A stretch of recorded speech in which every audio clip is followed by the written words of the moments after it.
আসসালামু আলাইকুম। আশা করি আল্লাহর রহমতে আপনারা সবাই অনেক ভালো আছেন। আমার কণ্ঠস্বর শুনে হয়তো বুঝতে পারছেন আমি ভীষণ টায়ার্ড। সকালবেলা বাচ্চাদের স্কুলের জন্য রেডি করে হাজব্যান্ড অ্যান্ড ওয়াইফ আমি আমার ছেলেটাকে নিয়ে বের হয়ে গিয়েছি, ওকে ড্রপ করে চলে এসেছি আমার অ্যালটমেন্টে। খুবই সকালে এসেছি, প্রায় আস্তে আস্তে 8:15 বেজেছে। আরও সকালে আসার ইচ্ছা ছিল। আমাদের ব্রিস্টলে গতকাল থেকে শুরু হয়েছে, আগামী আরও 3-4 দিন অনেক বেশি হিট ওয়েভ থাকবে। খুবই খারাপ অবস্থা হবে। এই হিট ওয়েভের কারণে আসলে গাছগুলো সবগুলো আমার মরে যাবে, যেগুলো আসলে খুবই কষ্টকর। আমি খুবই টায়ার্ড, ভীষণ টায়ার্ড, কিন্তু তারপরও চলে এসেছি যে না, এত কষ্টের বাগান, এত কষ্টের চারা নষ্ট হয়ে গেলে কেমন লাগে বলেন। তার উপর আবার যখন এত সুন্দর ফুল ফল ফসল দিচ্ছে, ভালো লাগে না আসলে। এই জন্য চলে আসলাম। তো ভাবলাম যে যেহেতু পানি দিয়েছি, কিছু লাল শাক তুলবো। আমার লাল শাকগুলো ভীষণ শক্ত হয়ে যাচ্ছে এই গরমের কারণে। সেদিন বেশ অনেকগুলো তুলে আম্মাকে দিয়ে দিয়েছি, আম্মা নিয়েছেন, ছোটো বোনকে রান্না করে দেবেন, আর কিছু আমার আব্বার রেস্টুরেন্টের যে স্টাফ আছে ওনাদের দেবেন ইনশাল্লাহ। এইখানে অনেক কিছু আজকে হারভেস্ট করার আছে, তো লাল শাক করবো। আর এখানে দেখেন মাশাল্লাহ স্ন্যাকিং ভ্যারাইটির আমার কিউকাম্বার, যে নিচের পাতাগুলো নষ্ট হয়ে যাচ্ছে, আই ডোন্ট নো ওয়াই। গরমে হয়তো আমি ছেটে দেবো এগুলোকে। আসলে দেখেন, আমি এই সাইজের কিউকাম্বারগুলো আমি সবগুলোই নিয়ে নিব, কারণ এগুলো খেতে খুবই মজা। এই সাইজটা আর একটু বড় হলেও খাওয়া যায়, কিন্তু এটা একদম পারফেক্ট, যেহেতু এটা স্ন্যাকিং ভ্যারাইটি। এইটাতে 4টা আছে মাশাল্লাহ, আল্লাহুম্মা বারিক। এখানে একটা আছে, নিচে ওই জায়গায় ওই পেছনের একটা আছে, সরি জানি না কতটুকু দেখা যাচ্ছে। এই যে, আর এই যে এগুলো যেগুলো আছে এগুলো আবার রেখে দেবো, এগুলো আবার 2-3 দিন পরে হারভেস্ট করা যাবে ইনশাল্লাহ। এখন প্রায় আসতে হবে, কিছুই করার নেই। ভীষণ গরম, ভীষণ গরম। এখানে আমার আরেকটা স্ন্যাকিং ভ্যারাইটি সেম ওইটার মতোই, এইটাতে অনেকগুলো আসছে। আমি নিজে রোদের জন্য ফোনের স্ক্রিনে দেখতে পাচ্ছি না, বাট আশা করছি আপনারা দেখতে পাচ্ছেন। এখানে একটা আছে, এটা একটা চারা থেকে। এখানে একসাথে 3টা আছে মাশাল্লাহ, আল্লাহুম্মা বারিক। উপরের এই ছোটটা নেব না, এখন ওইটা উপযোগী হয়নি। এখানে মাশাল্লাহ দেখেন 4-5টা আছে, কিন্তু এখানে এই যে এইটা আর এটা উপযোগী হয়েছে ছেঁড়ার জন্য। তো ইনশাল্লাহ এই যে এখানের থেকেও একটা নেওয়া যাবে, এই যে এটাকে নিয়ে যাব ইনশাল্লাহ। তো আজকে আলহামদুলিল্লাহ অনেকগুলো কিউকাম্বার হারভেস্ট করব। দেখেন আমার বাসায় করা যে চারাটা, এই যে এই মাঝখানে, জানি না কতটুকু বোঝা যাচ্ছে, এই যে এখানে চারাটা একটু উপরে যদি দেখেন, এই যে কিউকাম্বারটা মাশাল্লাহ আল্লাহুম্মা বারিক, এটা কিন্তু আমার বাসায় বীজ থেকে করা। এখানে আরও আসছে। আমি আশা ছেড়ে দিয়েছিলাম, কিউকাম্বার চারাটা নষ্ট হয়ে যাচ্ছিল। এগুলোকে বারবার ওইদিক চলে যায়, এদিক চলে যায়, বারবার এই ট্রালিসটাতে উঠানোর চেষ্টা করি আমি। এখানে দেখেন মাশাল্লাহ আমার 1টা 2টা 3টা 4টা করজেটের চারা, তার মধ্যে এইটা আর এটা আমার নিজের হাতে করা। তো দেখেন, সেদিন আমার ছেলে মেয়ে আসলে ছিঁড়তে চেয়েছিল, কিন্তু এত টায়ার্ড হয়ে গিয়েছিল, ওরা স্কুল থেকে এনেছি। স্কুল ডেতে আসলে ঘুমের সময় হয়ে যায়, আর আসর নামাজ পড়েও আসিনি আমরা। ওরা ভীষণ টায়ার্ড হয়ে গিয়েছিল, তো আর ছিঁড়ে নিতে পারেনি অবশ্য। এইটাকে আমি আজকে হারভেস্ট করবো ইনশাল্লাহ, আর ওইটাকে করব। এটা মাশাল্লাহ অনেক বড় হয়ে গেছে। আর দেখেন অনেক ফুল আসছে, কিছু নষ্ট হয়েছে, আমি দেখেন কিছু পাতা কেটে দিয়েছি, কিন্তু অনেক আলহামদুলিল্লাহ নতুন বাডস আসছে। এই যে এটাতেও, ওইখানে আরেকটা আছে দেখেন, ভেতরে দেখা যায় না। এই যে দেখেন ছোট অনেকগুলো আসছে এরকম। আর আমার যে প্যাটিপেন কুমড়াগুলো, সেগুলোতে ফ্লাওয়ারিং হচ্ছে, মেল ফ্লাওয়ার আসছে। আর সেদিন আমি দেখেছিলাম, অবশ্য ভিডিও করা হয়নি, পরে আরেকদিন লাস্ট টাইম যখন আমার ছেলে মেয়েকে নিয়ে এসেছিলাম। দেখেন খুব ভালো করে যদি খেয়াল করেন, মাশাল্লাহ আল্লাহুম্মা বারিক, আমার নতুন প্যাটিপেন কুমড়া আসছে। আমি খুবই এক্সাইটেড। গত বছরও আমি আমার বারান্দা বাগানে করেছিলাম, কিন্তু এরা আসলে অনেক স্পেস, অনেক জায়গা লাগে, অনেক মাটি লাগে তাদের হওয়ার জন্য। তো একটা সফলই হয়নি, একদম ছোটোবেলায় মরে গেছে। এখানে আমার বেগুনের চারা, আমি বেগুন আগে কখনো করেছি কিন্তু শুধু ফ্লাওয়ারিং হয়েছে, আমার জন্য ফ্রুটিং হয়নি। তো মাশাআল্লাহ এবার দেখা যাচ্ছে খুব সুন্দর করে অনেকগুলো ফুল আসছে। নিচের এই অংশগুলো আসলে ভেঙে দেব, এগুলো থাকলে সাকার, এগুলো থাকলে গাছটা জোর পাবে না। এখানে আমার আরেকটা করজেটের চারা, আল্লাহুম্মা বারিক, এটা নষ্ট হয়ে গেছে দেখেই বুঝতে পারছি। থাকুক, এটা যখন ছিঁড়ে পড়ে যাবে। দেখেন আরও মাশাআল্লাহ ছোট ছোট অনেকগুলো আসছে। এই যে এটার ফ্লাওয়ারটা ফুটলে হয়তো হোপফুলি ইনশাল্লাহ একটা কোনো বীজ এসে পলিনেট করে দিয়ে যাবে। দেখেন মাশাআল্লাহ, এটা আমার আরেকটা প্যাটিপেন কুমড়া। এই প্যাটিপেন কুমড়ার চারাগুলো এত ভিগারাস হয়। আমার এটা আরেকটা, এটা সাদা ভ্যারাইটি, এটা আরেকটা করজেট মাশাআল্লাহ দেখেন। তো এই চারা, এই প্যাটিপেন কুমড়ার চারাগুলো সব কিছু আসলে ঢেকে দিচ্ছে। আসলে প্রথমবার করেছি তো এতটা বুঝতে পারিনি। ইনশাল্লাহ আগামীবার যখন এগুলোকে লাগাবো, হয়তো ওই বেডটাতে, স্ট্রবেরি বেডটাতে লাগাবো করজেট আর প্যাটিপেন কুমড়া। এই বেগুন গাছটাতেও, ওরে বাবা, ভেতরে মাকড়সা। আমার মেয়েটা মাকড়সা, আমার ছেলে মেয়ে দুজনই ভীষণ ভয় পায়। তো দেখেন, এই যে দেখেন ফ্লাওয়ার্স আসছে মাশাআল্লাহ, আলহামদুলিল্লাহ, আল্লাহুম্মা বারিক। অনেক অনেক ফ্লাওয়ারিং হচ্ছে। হোপফুলি ইনশাল্লাহ ওয়েদার অনেক ভালো, হোপফুলি আমার বেগুন হবে এবার। দেখেন মাশাআল্লাহ আমার টমেটোগুলো, চেরি টমেটোস, এটা খুবই সুন্দরভাবে অনেক হচ্ছে মাশাআল্লাহ। দেখেন অসংখ্য ফ্লাওয়ার হচ্ছে, ফ্লাওয়ারিং হচ্ছে চারোপাশে। টমেটোর গাছের এক্সপিরিয়েন্সও আমার নাই, এবার যেহেতু প্রথম লাগিয়েছি, জানতাম না এত ভিগারাস হবে। তো same goes for tomatoes, next year ইনশাল্লাহ এদেরকেও একটু স্পেসিং করে দিতে হবে, করবো ইনশাল্লাহ। আসলে আমরা করতে করতেই তো শিখি, শেখার তো কোনো শেষ নেই। যত জানি সেগুলো কখনোই ইনাফ হয় না আসলে। দেখেন মাশাআল্লাহ, আল্লাহুম্মা বারিক। আমার আরেকটা বেগুন গাছে ফুল। আমার কয়টা বেগুন গাছ, একটা, দুইটা, তিনটা, চারটা আমার বেগুনের চারা। অসংখ্য ফ্লাওয়ারিং হচ্ছে আলহামদুলিল্লাহ, আল্লাহুম্মা বারিক। দোয়া করবেন যেন বেগুন পাই এবার। বেগুন আমার খুবই পছন্দ, আসলে কোনটা আমার পছন্দ না, আলহামদুলিল্লাহ আল্লাহর নিয়ামতের সব সবজি আমার ভীষণ পছন্দ। এটা আমি এখনো ফ্লাওয়ারিং দেখছি না, এই যে ফ্লাওয়ার্স এসছে মাশাআল্লাহ, আল্লাহুম্মা বারিক। এটা আমার আরেকটা টমেটোর চারা মাশাআল্লাহ, সেম ওইটার মতো এটাতেও আল্লাহুম্মা বারিক। একদম থোকায় থোকায় টমেটো আসছে দেখেন। কাঁচা টমেটোর সালাদ খেতে আমার ভীষণ ভালো লাগে। কাঁচা টমেটো আপনারা একটু কাঁচামরিচ, পেঁয়াজ কুচি দিয়ে একদম ভালো করে মাখিয়ে, একটু সরিষার তেল, সামান্য লবণ, খুবই খুবই মজাদার একটা সালাদ। আপনি মাংসের তরকারির সাথে খেয়ে, অনেকে মাছের তরকারির সাথেও খেতে পারেন, আমার মাংসের তরকারির সাথেই ভালো লাগে, আসলে যার যার প্রেফারেন্স। যেটা বলছিলাম মাশাআল্লাহ দেখেন থোকায় থোকায় ফ্লাওয়ারিং হচ্ছে আর টমেটো আসছে। এই টমেটোগুলো আসলে আমি খুব স্পেসিং করিনি, ভালো লাগে আসলে একসাথে গোছানো সব কিছু, মানে একদম গোছায় গোছায় আসলে ভালো লাগে, কিন্তু নেক্সট টাইম স্পেসিংটা আমি ইনশাল্লাহ খেয়াল রাখবো। এবার যেহেতু আমি বুঝতে পারিনি।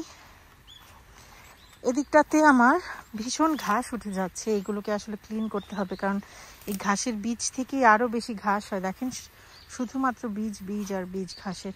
এখানে আমি কিছু লাউয়ের চারা লাগিয়ে দিয়েছিলাম, এটা আমার স্ট্রবেরি বেডটা।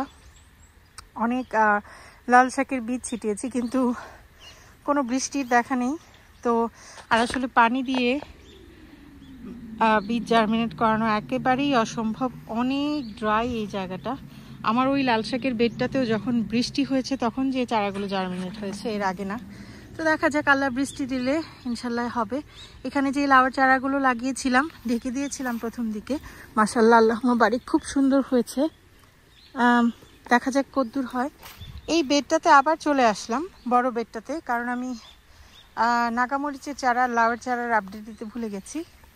এই ছোট ছোট লাউয়ের চারাগুলো আমি দেখলাম রোদে ঝলসানোর চেয়ে বেশি এগুলো কিন্তু আসলে ঠান্ডা, যে সকালে ঠান্ডাটা পড়ে সেই ঠান্ডার কারণে এরকম হয়, রোদের কারণে না। আমি এটা খুব ভালো করে দেখেছি। অনেকে বলতে পারেন এটা সানবার্ন, আসলে আমি দেখেছি সান একটুও বার্ন করে না কোনো পাতা। যখন সকালবেলা একটু ঠান্ডা পড়ে, তারপর রাতের বেলা যে টেম্পারেচারটা আবার সরি দুপুরবেলা আবার টেম্পারেচারটা যে ঠিক হয়, ওই সকালের ঠান্ডায় পাতাগুলোতে বসে তো শিশিরটা, ওই শিশিরটা একদম বার্ন করে ফেলে পাতাগুলোকে। মাশাআল্লাহ একটা চারা সুন্দর করে হচ্ছে। অনেকেই বলতে পারেন যে অনেকেই আসলে লাউ খাচ্ছেন অলরেডি, আমারগুলো এখনও মাটির সাথে কথা বলে। দেখা যাক আল্লাহ কী করেন, আল্লাহ ভরসা। আল্লাহ চাইলে কোনো কিছুই অসম্ভব না। আমি সবসময় আশাবাদী, আমি বারবারই বলি, গতবার আমি লাউয়ের চারা আমার বারান্দা বাগানে করেছিলাম, যদিও অনেক রোদ বা কোনো কিছু পায় না, অনেক ঠান্ডা থাকে বারান্দায়। আমি লাউয়ের চারা করেছিলাম, ছোট গোল লাউ যেগুলো, সেগুলো আমি দেশে চলে গিয়েছিলাম, আম্মা এসে শুধু পানি দিতেন, কিন্তু পরাগায়ন করার সুযোগ হতো না, কারণ আম্মা আসতেন বেশিরভাগই সন্ধ্যার সময়। তো দেখা যেত যে পরাগায়নের অভাবে কোনো লাউ সেট হয়নি। আমি সেপ্টেম্বরের ফার্স্ট উইকে চলে এসেছি আমরা। আসার পর আমি সেপ্টেম্বরের ফার্স্ট উইকে 2-3টা লাউ জার্মিনেট করে 2-3টা লাউ পলিনেট করিয়েছিলাম। তারপর মাশাআল্লাহ হয়েছিল খুব সুন্দর করে, আলহামদুলিল্লাহ। দেখেন এই যে কাঁচামরিচ পানি দিয়ে দিয়েছি, আরও ফুল আসছে, অসংখ্য ফুলের কুড়ি আসছে মাশাআল্লাহ, আল্লাহুম্মা বারিক। 2টা সুন্দর ছোট ছোট কাঁচামরিচ আছে, এগুলোকে এখনই নেব না, 3টা আছে। আসলে খুবই ভালো লাগে, আসলে ছোট নিজের চারায় তো একটু একটু জিনিসও ভীষণ ভালো লাগা কাজ করে। এইখানে আছে 2টা দেখেন, ওইখানে লুকিয়ে আছে, এখানে আছে, মাশাআল্লাহ, আল্লাহুম্মা বারিক। নাগামরিচের চারাগুলোতে মাশাআল্লাহ ফ্লাওয়ারিং হচ্ছে, আলহামদুলিল্লাহ, আল্লাহুম্মা বারিক। নিচের এই এক্সট্রা পাতাগুলো ছেটে দেব। আমি পছন্দ করি একদম নিচটা ক্লিন রাখতে, আমার প্রেফারেন্স এটা। অনেকে অন্যরকম প্রেফারেন্স আছে, আপনারা চান যে আপনাদের চারাগুলো একটু বুশি হোক, আমি প্রেফার করি একটু উপরে যেয়ে তারপরে বুশি হতে। এটাতেও আসলে আমি রোদের জন্য দেখতে পাচ্ছি না, এটাতেও মাশাআল্লাহ ফ্লাওয়ারিং হচ্ছে। সেম করব, নিচের কয়েকটা পাতা আর বাড়তি কিছু যে এগুলো বেরোচ্ছে এগুলোকে ভেঙে দেব। দেখেন এটা ভালো করে হচ্ছে, আর বারবার প্যাটিপেন কুমড়ার ডালপালাগুলো এটাকে এসে আঁকড়ে ধরছে। এই হচ্ছে আমার এই 5টার আপডেট। মাশাআল্লাহ দেখেন এটা লাউয়ের চারা খুবই সুন্দর হয়েছে। চলে এসেছি আমার শিমের কাছে। এই 2টা চারা আমার আম্মা দিয়েছেন, দেখেন এখানে খুবই ঝাঁকড়া হয়ে সুন্দর করে মাশাআল্লাহ মাচার উপর পর্যন্ত উঠে গেছে। এখন আমি যেটা করব ওইটাতে ওই চারাটা আসলে দেখাই, আসলে দেখানোর আগে বলি, দেখেন এটা যেহেতু উপরে চলে আসছে, এখন আমি যেটা করব আমি একটু মাথাটা ভেঙে দেব। যেই চারাগুলো এই যে দেখেন এটা আকাশ ছুঁতে যাচ্ছে, আমি এর মাথাটা ভেঙে দিলে হবে কি, এরকম সাইড শুটস বের হলে ইনশাল্লাহ ওগুলোতে অনেক শিম আসবে। এখানে একটা চলে গেছে, এটাকে আমি খুবই স্লো আস্তে করে উপরে উঠিয়ে দিতে চেষ্টা করব, কারণ শিমের আমার এক্সপিরিয়েন্স আছে, আমি অনেকগুলোর মাথা ভেঙে দিয়েছি। দেখেন এই চারাগুলো, এগুলো আমার বাসায় আমার হাতে বীজ থেকে করা, একজন বাংলাদেশি আপু আমাকে বীজ দিয়েছিলেন 3 বছর আগে, সে কয়েকটা বীজ ছিল সেটা থেকে আমি করেছি। এগুলো সবগুলো মাথা ভেঙে দেবো ইনশাল্লাহ, প্রতিটার মাথা ভেঙে দেবো, আর যেগুলো সাইডে চলে যাচ্ছে এগুলো এইটাতে উঠিয়ে দেওয়ার চেষ্টা করব। আর এগুলো হচ্ছে সাদা ফুল যে সেই শিমের চারাগুলো, দেখলে হয়তো বলতে পারেন যে নিচের পাতাগুলো কেন ভালো করে ছেটে দিচ্ছি না। আমি চাইছি এগুলো আরেকটু ক্লাইম্ব করুক, তারপর আমি নিচের পাতাগুলো ছেটে দেবো, কারণ পাতা আসলে গাছ আসলে তাদের পাতাতে অনেক খাদ্য সংগ্রহ করে, সো পাতা কাটার জন্য একটু কেয়ারফুল হওয়া উচিত। আর এই যেমন এই 2টার নিচের কিছু পাতা কেটে দেওয়া যায় ইনশাল্লাহ, কারণ এরা অনেক বড় বড় হয়ে গেছে, কিন্তু এগুলো আরেকটু বড় হোক, তারপরে হয়তো বা নেক্সট উইকে আমি নিচের পাতাগুলো কেটে দেবো, তাহলে উপরের দিকে আরও ভালো জোর পাবে ইনশাল্লাহ। রোদে দেখেন একদম এত হিটে একদম চারাগুলোর খুব খারাপ অবস্থা হয়ে যায়। এই হচ্ছে আমার লাল শাকের বেড, বলছিলাম যে কিছু লাল শাক তুলে নিব। দেখেন ওইখানে আমি যে দেখাচ্ছি, আমার মিষ্টি কুমড়ার চারাগুলো অনেক বড় হচ্ছে, এগুলোকে আসলে আমি আর্চ ট্রেলেস, যেগুলো আর্চের মতো দেখতে, সেগুলোর মধ্যে তুলে দেব। এখানে দেখেন আমার আম্মা সেদিন নিয়ে আসছিলেন কিছু লাউয়ের চারা, ওনার বাসায় রয়ে গিয়েছিল বাড়তি, লাগিয়ে দিয়েছি। শাকের বেডটার ওই সাইডে কিছু লাগিয়েছি, দেখেন ওইখানে আর এইখানে। তো হলে হলো, না হলে নেই, যদি হয় তাহলে একটা আর্চ দিয়ে দেবো মাঝখানে, সেটার উপরে ট্রেলেসের মতো চলে যাবে, কিছু একটা করা যাবে ইনশাল্লাহ। লাল শাকে পানি দিয়েছি, মাশাল্লাহ পানি দিলে খুব সুন্দর সতেজ হয়ে যায়, ভালো লাগে আসলে, আলহামদুলিল্লাহ। এখানে কিছু মিষ্টি কুমড়া, আর দেখেন পানি দেওয়ার পর আমি বেশ এখানে পানি এনে রেখেছি, কারণ অনেক সময় পাখিরা এসে কোনো পানি পায় না, পানির খুবই অভাব আসলে এখন। তো আমি ভাবলাম যে পাখিরা খেলো, রোদে কিছুটা রিডিউস হলেও নেক্সট টাইম আমি যখন আর 2 দিন পরে ওয়াটারিং করতে আসবো, কিছুটা পানি আমার এখানে থাকবে, তত পানি টানা লাগবে না, 1-2 কাজ হয়ে যাবে ইনশাল্লাহ। এটা আমার একটা ডোয়ার্ফ বিনসের চারা বীজ থেকে করেছিলাম, এখান দিয়ে বীজ দিয়েছিলাম অনেকগুলো, একটাই জার্মিনেট হয়েছে। এই পাশে এই যে লাউয়ারগুলো এখন মিষ্টি কুমড়া, মাশাল্লাহ। মেল ফ্লাওয়ার্স হচ্ছে অনেক, ফিমেল ফ্লাওয়ার্স কবে আসবে আমি জানি না, আশাবাদী, ইনশাল্লাহ দেখা যাক।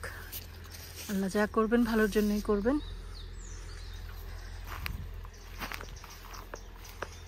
এই যে এখানে আমার আরেকটা বিনসের চারা, ডোয়ার্ফ বিনস যেটা। এখানে পার্পল স্প্রাউটিং ব্রকলিগুলো এত ভালো হচ্ছে না। বাটারফ্লাই, যে হোয়াইট বাটারফ্লাইগুলো দেখতে পারেন ভিডিওতে, এখান দিয়ে সেখান দিয়ে ঘোরাঘুরি করছে, এরা এটার পাতার নিচে অনেক ডিম পারে, সেই ডিমগুলো ক্যাটারপিলার হয়ে, সেই ক্যাটারপিলার বড় হয়ে প্রজাপতি হওয়ার জন্য সব পাতা খেয়ে ফেলে পেট ভর্তি করে। আমি আসলে এগুলো প্রথমেই বলেছিলাম যে আসলে তেমন কিছু ছিল না আমার বাগানে, তাই লাগানো। এটা খুবই, আমি ব্রাসিকাসগুলো আসলে ব্রাসিকাস ফ্যামিলির কোনো কিছু আমি আসলে কখনো লাগাতে চাই না, কারণ আমার একদমই এক্সপিরিয়েন্স কম, আর আমি খুবই লেট ডাউন হই যখন এরকম বাটারফ্লাই মত এসে এগুলোতে ডিম পারে, আর ডিমগুলো আমার পাতাগুলো খেয়ে ফেলে। সো এখানে আমার কিছু সেই হানি ডিউ মেলনের চারা দেখেন, যেগুলো একদম নিজের আগ্রহে বেড়েছিল, ছোট ছোট ফুল আসছে। আরও ভিতরে দেখেছি একটা চারা বড় হয়েছে, এই যে মেল ফ্লাওয়ার্স। এখন এটা কি আসলে হানি ডিউ মেলনের চারা কিনা আমি আসলে শিওর না, আমার মতে তো তাই হওয়ার কথা। তো দেখা যাক, আলুগুলো যখন হারভেস্ট করে ফেলবে, যে আলু সেদিন আমার ছেলে মেয়ে অনেকগুলো আলু হারভেস্ট করেছে। আর একটু প্রথম যখন সকালে এসছি দেখি যে কিছু একটা খুঁড়ে একটা আলুর চারা উপরে ফেলেছিল, সেটার ভিতরে এগুলো ছিল, নিয়ে রেখেছি। এগুলো মিষ্টি আলু না, কিন্তু খুবই ডিশ শেপড একটা আলু। আম্মা আমাকে কিছু রানার বিনসের চারাও দিয়েছিলেন, এই পটটাতেই ব্রাসিকাসের এখানে রেখে দিয়েছি। তো হোপফুলি হবে, হলে হলো, না হলে নেই, কমপ্লিমেন্টারি হিসেবে পেয়েছি। তো এই তো কিছু কাজ করব, সেটা আপনাদের সাথে নাই শেয়ার করি। হারভেস্ট করব কিছু শাক আর কিউকাম্বার আর 2টা কর্জেট ইনশাল্লাহ। আজকে আমার ভিডিওটা এই পর্যন্তই। আমাদের জন্য দোয়া করবেন, আপনাদের জন্য অনেক দোয়া রইল। আসসালামু আলাইকুম।